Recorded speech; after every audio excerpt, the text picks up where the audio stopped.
सल्लल्लाहु अलैहि वसल्लम के नमाज की हदीस आपकी किताबों में है, उसके अहादीस उसमें यही है कि पैगंबर सल्लल्लाहु अलैहि वसल्लम नमाज का हुक्म देते थे और नहीं फरमाते थे कि हाथ बांध लिया करो।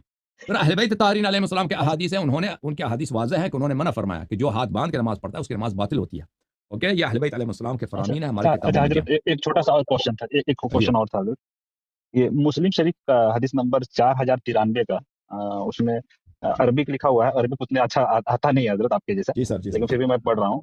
जी, मुस्लिम शरीफ अगर आपके पास है तो खोल के थोड़ा सा मैं देखेंगे आप। मैं चार देख रहा हूँ, हजार आपको पढ़ना है। तिरानवे 4093 आपको हाँ पढ़ना शुरू हदस। करें। जी जी, आप ही पढ़ लीजिए ना, अल्लाह यारी साहब। अच्छा, 4003 मैं नंबरिंग में आगे पीछे हो जाता है ना, मैं तो खोल लेता हूँ।